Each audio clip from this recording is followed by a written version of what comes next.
So today, what we're going to talk about is winning when you have a talent deficiency. And make sure you like the video, subscribe to the channel, and also check out my blog. I've got some resources down in the description to link to my blog and things like that.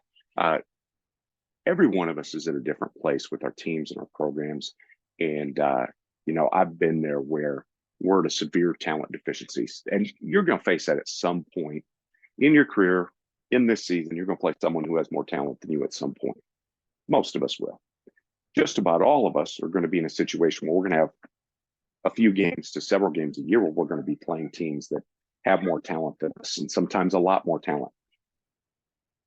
In my coaches group that I meet with each week, this is one of the topics that we talked about. And after talking to them, they thought it'd be really good to share. And a few of them actually had a lot of success taking a few of these things and putting them into practice. So let's talk about the keys. How do you beat someone who's more talented than you? Maybe a lot more talented than you. Well, the first thing is you got to focus on what you do have and not what you don't have. A big mistake that I've made in my career and I've seen coaches make is that they focus on all the reasons they should lose the game instead of all the opportunities they have to win the game. You've got to focus on what you have and the good point about your team, the good things about your team, and don't worry about your opponent. Your opponent is irrelevant to how well you play. You cannot control, you'll never be able to control their talent level, their scheme, their preparation, their effort, but you can control all of those things for you, for each individual, and for your team. All right, so focus on what you have, not what you don't have. You got to play mistake-free football. This is something you have to ingrain into your team. I have another video that I've put up here about building a program when you're down. You've taken over a program that's down. What do? That was what, my entire career was pretty much spent doing, was improving programs and taking programs that were in desolate places. One of the best things that we ever did was had game goal boards that early on, we didn't worry about whether we rushed for 250 yards or whether we threw for 200 yards or whether we, got 3 takeaways. Our goals started with, did we line up right every play? Things that take zero talent. No procedural penalties. It's a great goal to have, because those are things that you're going to have to do to give yourself a chance to beat people who you probably on paper shouldn't beat. Lining up right, no procedural penalties, no third down penalties that extend drives on defense, or penalties that, away from the ball, just those silly things that happen where maybe your frustrations get a hold of you, you get a first down, all of a sudden you got a 15-yard penalty. We want to make sure we do the things that take zero talent really well. That's mistake-free football. We want to steal some possessions. This comes with takeaways, block kicks, and maybe surprise onside kicks. Got to play together. All right, everybody playing as one unit, everybody believing in the person next to them, players believing in players, coaches believing in coaches, coaches believing in players, players believing in coaches. Shorten the game. All right, this is a big one. Early on, back in 1998, 1999, we were, coming off 27-game losing streak. What did? We shortened the game. All right, we tried to make our drives last as long as possible and run as much clock as possible. We were a running football team, but we would get the play into our guys in the huddle relatively late. We would ready break. Now, this is where it was fun. We would sprint to the line and run a play before the defense had a chance to get set up. Sometimes we'd sprint to the line and we'd fake snap, bluff snap. Sometimes we'd go on 2. We'd change our snap counts up. We did little things, little detailed things that we were good at that helped us be able to put them at a disadvantage, all right? But we did these things with the premise that we're going to shorten the game. As much as an offensive coordinator back then, I would like to have had 400 yards a game of offense. I'd rather win on the scoreboard. So shortening the game is a good thing. Now, some people say, and I know there's a thought process of tempo. Tempo can help you be able to put people at a little bit of a disadvantage because you can get lined up faster than they can on defense, and they have to be even more reactive, and it keeps them vanilla. Very true, and we do mix tempo in. How we did tempo then was that break out of the huddle fast. Now, you can use tempo and still shorten the game. And one of the things that we've done is we evolved into more of a spread team where we didn't huddle anymore. Was we had a way to run plays really fast, and we could do that. But then we would line up, make it look like we're going to run a play real fast, and we'd bluff snap. And then we'd let that play clock run down a little bit. You can also, there's something for you guys that are spread and like to play with tempo. You can also line up, make it look like you're about to run a play, set, clap, or go, or whatever you say. Don't snap it unless they jump. All right. And then there's no rule that says you have to stay in the same formation. So you can signal a whole new formation. All right. And now you jump into a new formation and run a play with tempo, but you've let time run off the clock and given yourself a chance to get a free 5 yards. All right. That's really important. Great preparation. Find their weaknesses and then tailor your strengths to attack where they're weak. Every team you play has weaknesses. They have some areas that they're strong, some areas that they're weak. When we game plan, we're looking at leverage, numbers, green grass, and personnel. All right, where can we have our best personnel with leverage, numbers, and green grass in a position where we may be able to attack the worst personnel? That's really important. Find the spot that they're weakest and attack it. Don't attack their strengths with your weaknesses. That's just a simple thing, but a lot of times we get caught up in worrying so much about, well, I don't want to do the same thing. I need to do something different. But that something different isn't going to be a strength. You've just given a play up. All right. And that's one of the things that we found also is important is through our preparation, we don't want wasted plays. I don't want wasted time in practice. I want to be efficient with everything we do. And I don't want to put something in to put something in knowing full well that the chances of it working aren't very good. Now, Sun Tzu says battles are won before they're fought. The man who thinks he can and the man who thinks he can are both right. Most people, if they believe they are not going to be successful in some endeavor, aren't going to be successful in that endeavor. The people that believe they will be, they're going to be more successful because once you believe and you see yourself doing it, you're going to do the things it takes to actually achieve that result.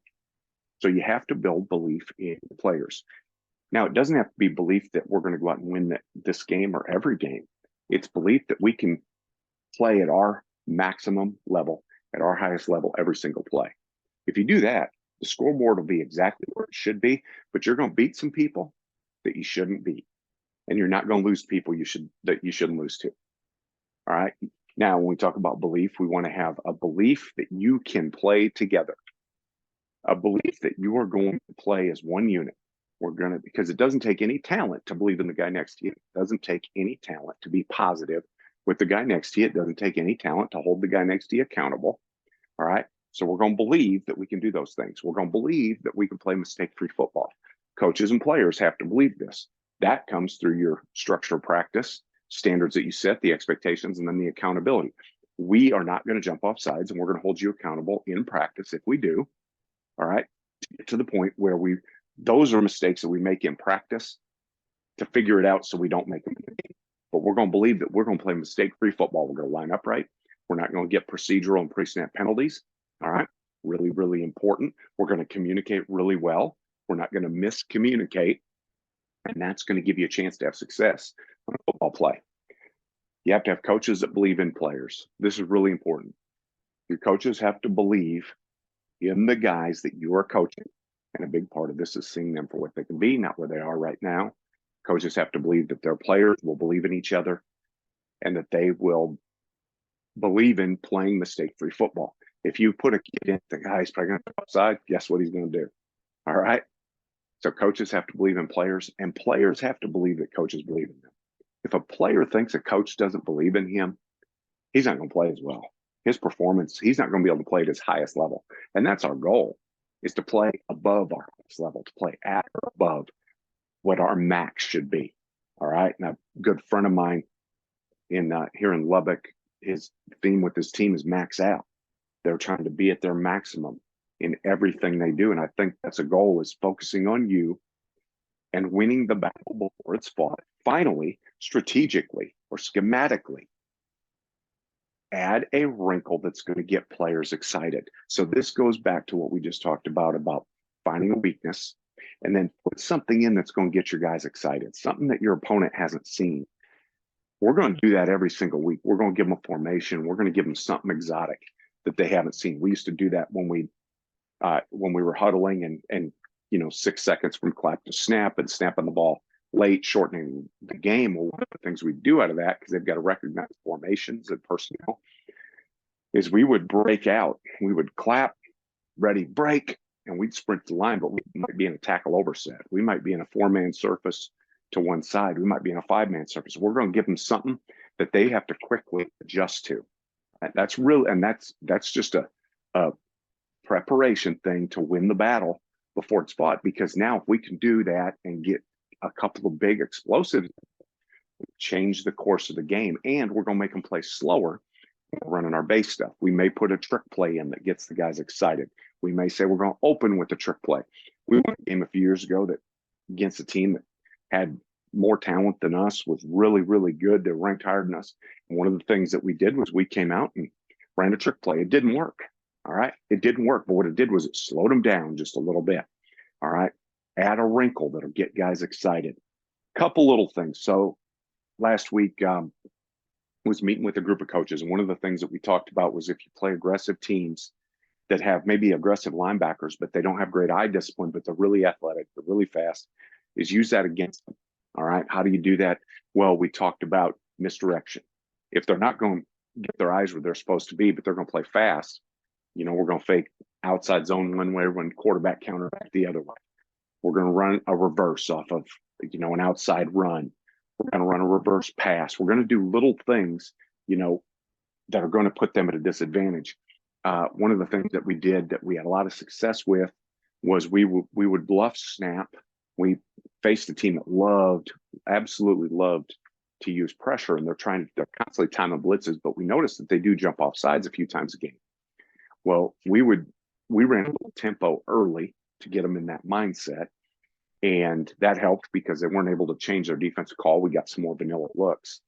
And then a couple possessions in, we would sprint up to line. We would bluff snap, and we'd get a 5-yard penalty. Then we'd bluff snap. They wouldn't jump. We'd look to the sideline. We'd get a play. We'd give them another bluff snap. So now they see what we're doing. They're trying to time it up, and we clap and they jump again. And I think 3 of our touchdown drives, we had at least one of those penalties. And anytime it was 3rd and less than 5 or 4th and less than 5, we would bluff snap. All right.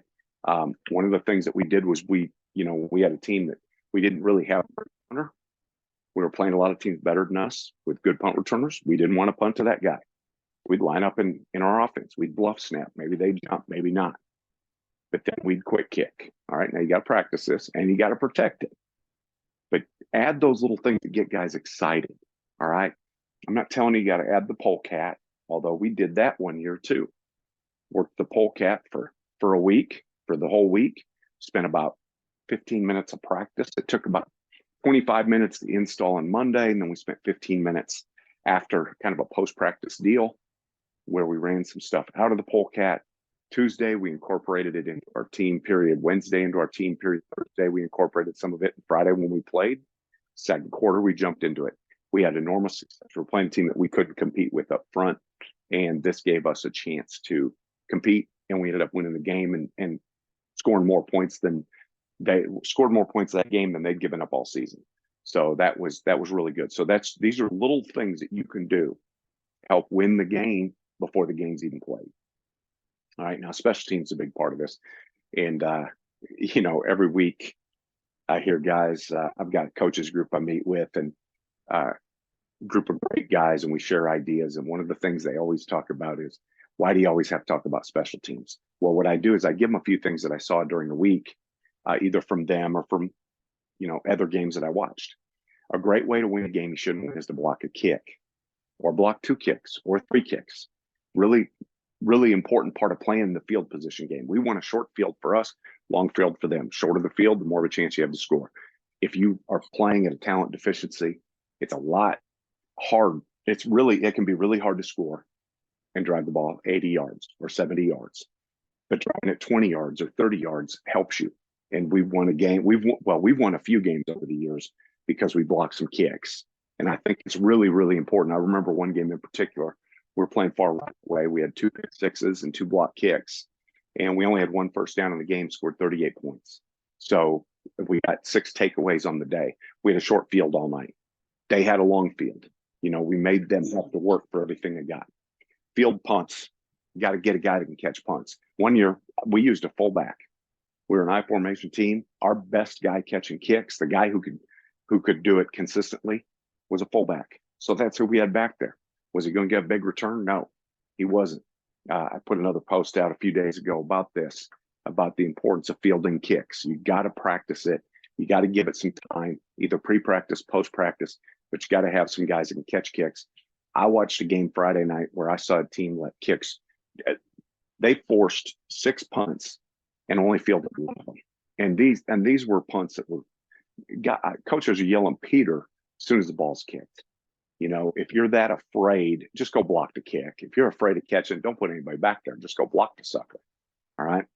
Here's an important one. Don't kick to their returners. Made this mistake against Abilene Cooper. About 10 years ago, we had scored to take the lead, and we kick off, and they got a guy going to Texas, and he ran that thing back on us. We kicked it to him. We'd been pooch kicking. All right. And we've been pooch kicking, trying to recover it. And our kicker could kick the ball out of the end zone. We had a tailwind, and the head coach said, hey, they're probably not ready for this. The returners up at there were deep guys were at the 10-yard line instead of at the goal line. So let's go ahead and kick it deep. We kicked it into the end zone. Kid went back, caught it 3 yards deep, ran it back 103 yards. It is what it is. All right. Don't kick to their returner, especially if you know that you can't tackle him.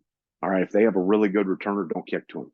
We played D at Clinton High School back in maybe 01, 2000, and they had a kid named Daquan Mobley who went to Texas A&M, and we limited his touches. He was a receiver. We limited him to a couple catches, but he had two kickoff returns because we kicked a ball that bounced and got back to him, and he ran it back for a touchdown. And then another one he had a big return on.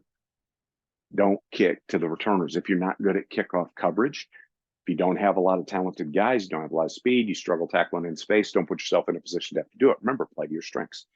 Surprise onside kicks can steal a possession. All right. Now, this doesn't mean we're going to surprise onside and it goes 10 yards and all of a sudden we've given them a short field. You don't necessarily have to do that. Nothing wrong with that. But what we like to do is we like to find the weakness, find the space, and pooch kick to it and get down the field with the intention of recovering. All right. That way, if we don't get it, they have ball at 30 or 35. They've still got, 60, 65, 70 yards to go, not 50 yards to go. All right.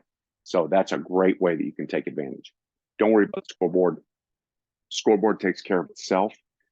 Too many teams let the scoreboard dictate their attitude. Oh no, this happened, so we are going to be negative. This happened, so we should feel down.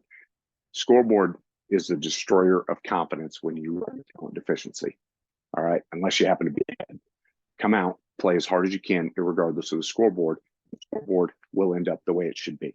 All right, and then celebrate success. We're going to celebrate success throughout the game. We're going to celebrate every play. We're going to get excited. We're going to get excited when we do things well, and we're going to give ourselves a chance to feel good every play. If we make a mistake, we're going to fix it, and we're going to get better. Do not let your coaching emotions get in the way of how you talk to your players, because you can destroy their confidence. All right, so let's review this real quick. Focus on what you have, not what you don't have. Focus on the best part of your team, not the best part of their team. All right, their team is irrelevant for how you play. Remember, we're trying to do everything better than we've ever done it before. We're trying to play better than we've ever played before. Do little things that take no talent. I think this is self-explanatory. Again, line up right, no procedural penalties. All right, no miscommunications. Steal possessions, okay, through turnovers, block kicks, special teams, things like that. Shorten the game.